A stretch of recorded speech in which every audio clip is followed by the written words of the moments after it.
In the Indigo Disc, the secret cutscene that has us interacting with the professor in that strange crystal pool in Kitakami is where we are finally told one word that explains a lot: timelines. Once again, the Pokemon multiverse is at play in the main series, and if you want to check my explanation for the whole thing, the video is right here and I'm pretty proud of it.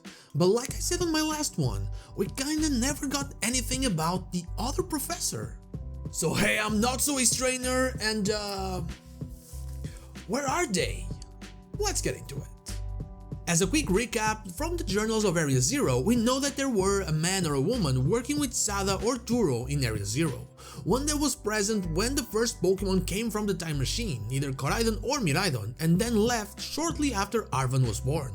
This has been one of the biggest and most intriguing mysteries of Pokémon Scarlet and Pokémon Violet, at least to me, and I was really hoping we would get an answer for all of it in the Indigo Disc. But the opposing professor isn't even acknowledged when we talk to Sada or Turo in the Crystal Pool in Kitakami. When asked if they have a family, they say they have a son. And since we do know that the man or woman left after the boy was born, that means that they likely hold a grudge towards them, which is a good reason for pretending they don't exist. But what if it isn't actually like that? What if it is something no one would believe in, and thus, to avoid questions and ridicule, they simply do not talk about it?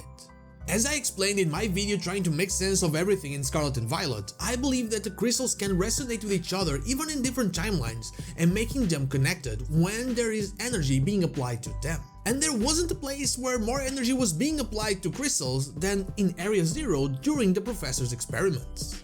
This makes it so the mist happens, the same that happened in Kitakami. The timelines become temporarily connected.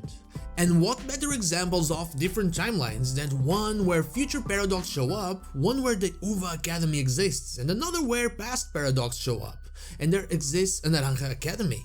There are probably countless repetitions of these timelines, and I think they, at some point, connected. The experiments of Professor Sada and Professor Turo connected both timelines, and that's where they met each other and worked together.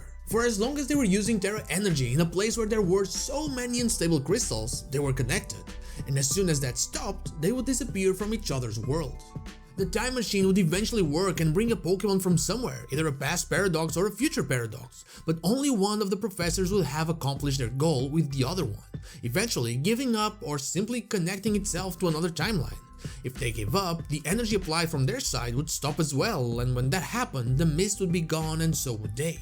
Since Koraidon or Miraidon were brought before Arven was born and the man or woman left shortly after the boy was born, it all fits within the timeline.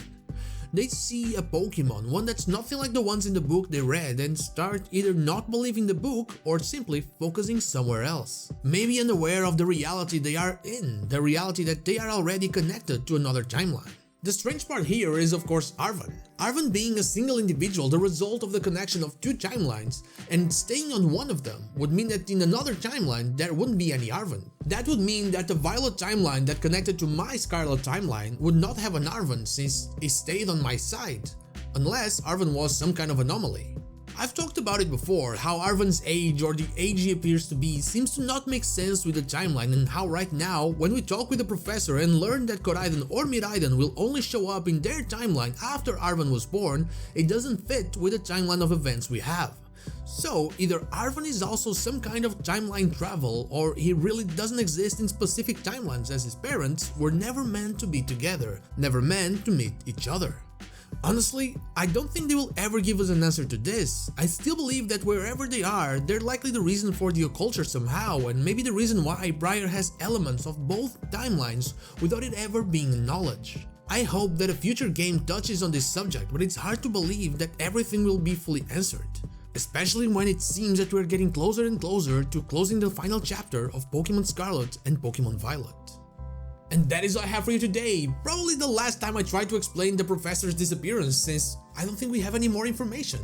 But connecting timelines and all that, do you think it explains all of this? Let me know in the comments down below.